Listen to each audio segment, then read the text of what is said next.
Hey guys, what's up? It's the Joint Movement DPTs.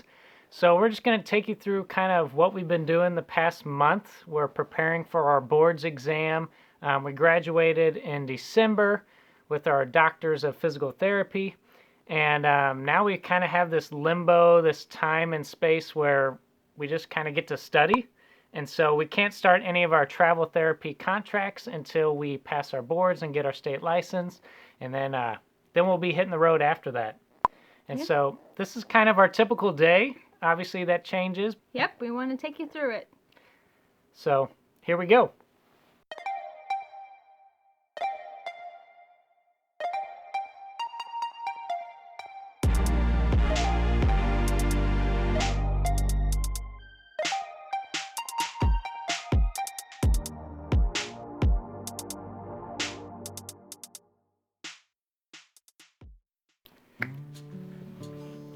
So this morning we woke up. We try to wake up at 6:30 every morning. And it doesn't happen. We're not disciplined.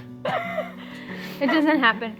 It's happened a couple times successfully, and we feel so good. We really would prefer That's our hope. Yeah, we'd prefer to be awake like super early in the day.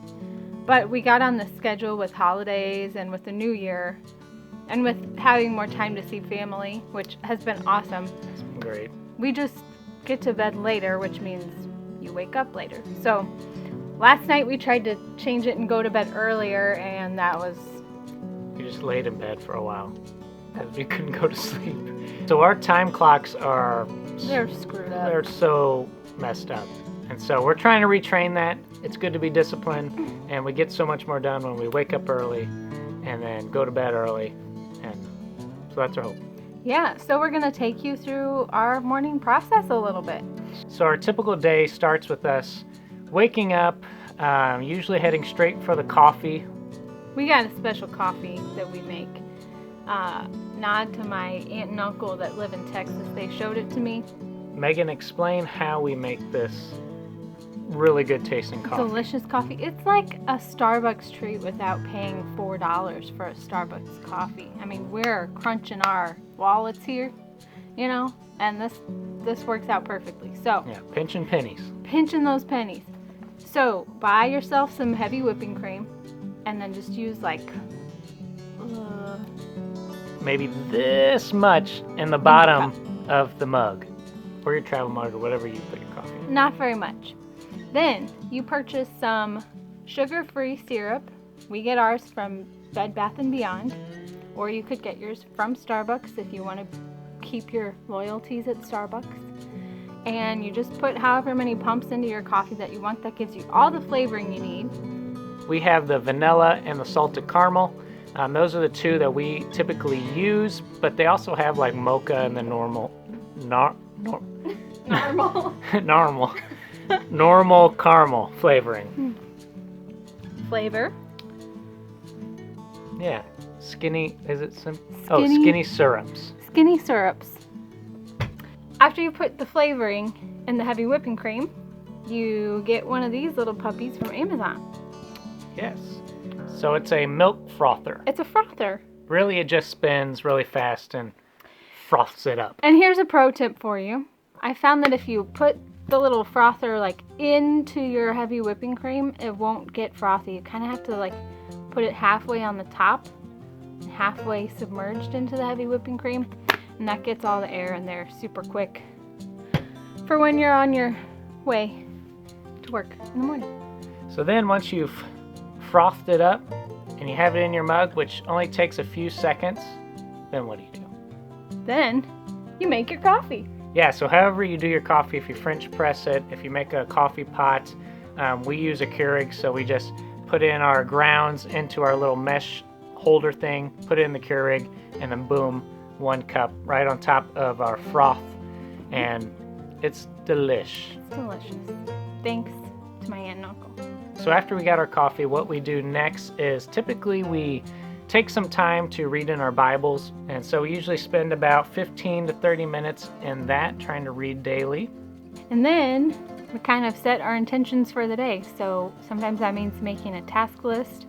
of things that we need to get done and prioritizing the task list, A, B, and C, what's most important.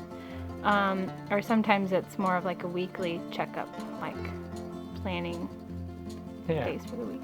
We also like to review our goals. We each have individual goals, and then of course, since we're married and joint, we we have goals that coincide together, and so we typically like to just look over those, and that just kind of points our compass in the right direction of life. And then it's time to get ready for the day and get studying. We found that it's really helpful to actually get ready for the day. That means for me, like putting makeup on and changing out of the clothes that I slept in and like doing something with my hair and going somewhere. Because if I'm home, I tend to think about everything else that I could be doing or everything else that needs to get done. And I'm very distractible and generally feel worse during the day. I just feel like grumpy because I didn't get out of the house and I felt like I didn't do anything even though I was doing important study. So one of the things we like to do as one of our study breaks is exercise. And so we go out, we bundle up because it's cold here in Missouri, and we do a little bit of running. So it's not that we like running. We like how we feel afterwards. You know, we feel a little bit accomplished. Yeah. But we're not natural runners. No. And so we do a little bit at a time, a very little bit. Yeah. But it gets the blood pumping because when you're studying these long hours for the National Physical Therapy exam, I mean, you just sit there for a long amount of time. We don't want to get DPTs. No DVTs, that's a good thing. Yeah. So we're gonna go on a run. And tonight is Friday, so we have our date night. Woo! Woo! So every Friday at 6:30 to whenever we go to bed is we've kind of set up as date night. Just kind of spend time with each other. And today we have a fun place we're going. So we are getting ready for date night. Actually, our date night is typically on Friday night. We just got done filming the part where we were telling you about our date night, and then all of a sudden the tornado sirens started going off. So In the winter. yeah, it's so typical Missouri weather. We had tornadoes Friday night. It snowed Saturday night, like at least about 4 inches. So we are getting ready to actually do our date night tonight, which it's Tuesday night, and we're actually gonna go swing dancing.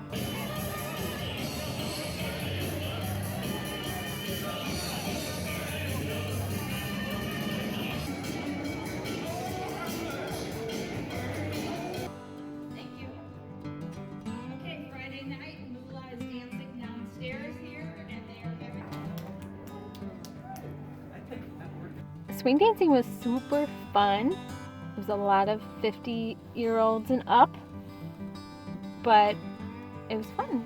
It was super different than, we've gone swing dancing before at a ballroom downtown, and they had like big band music and a live band, and I loved that because, I don't know, it was just a lot of fun, super fast and upbeat, and at this one they just like played Michael Jackson and Justin Timberlake, which was not expected, but the live band at the Casa Loma ballroom was really cool and vintage, and everyone dressed up old timey. What was cool about this date night, it was a swing dancing club, and there was a ton of people. I mean hundreds, and they say it's one of the biggest ones in the nation. Yeah. They meet every Tuesday. Super cheap, like it's a super affordable activity to do. If we were staying in town, I would love it because I want to do like active hobbies where I learn a new skill just for fun, and it was like $20 a year to be in their club. Yeah, it was a $20 annual membership. We only paid $5 for lessons, and so we got a little lesson before the night started, and we of course were at like level 1, and they had like 4 different levels where you could kind of work on stuff. Tons of people took the lessons. They were great, awesome instructors. Yeah. And it was just a really good time. And I mean, they sold drinks and food there, which helped because you were very thirsty and tired after boogieing down. And I thought it was really awesome. That's another tip we have. Throw in some date nights when you're studying for this big test. You need to be able to enjoy yourself a little bit and not be so cooped up and stressed about studying for the big boards exam.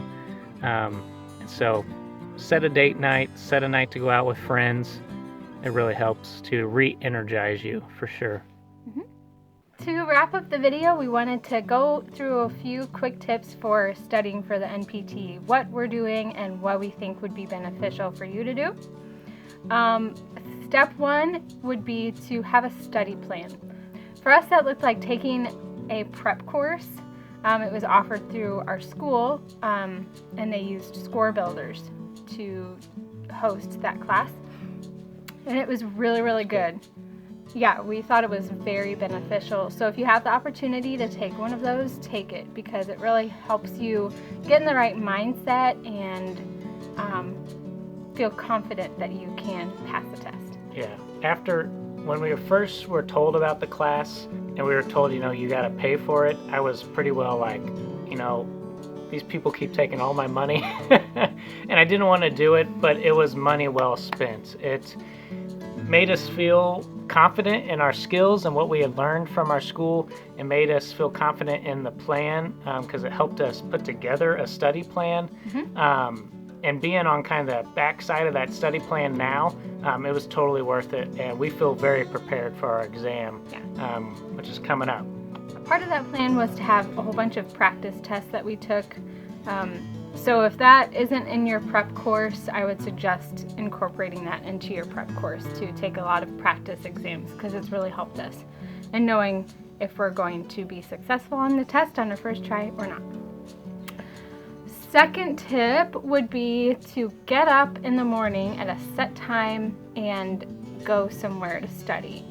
We've definitely studied at home, but we normally end up getting up later in the morning and we don't feel as productive and we just don't feel good because we haven't left the house all day.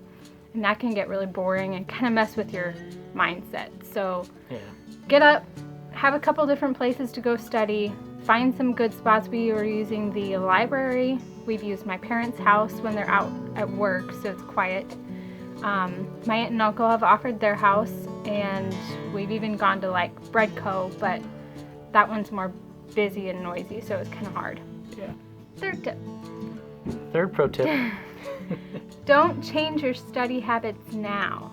You've gone through 6.5 years of school, and by now you should know what type of studying what helps works you be successful on tests. Yeah, what works for you, what doesn't work for you. Hopefully in your 6.5 years of PT school, you've kind of ironed that out. And if you haven't, the review course does go over different strategies.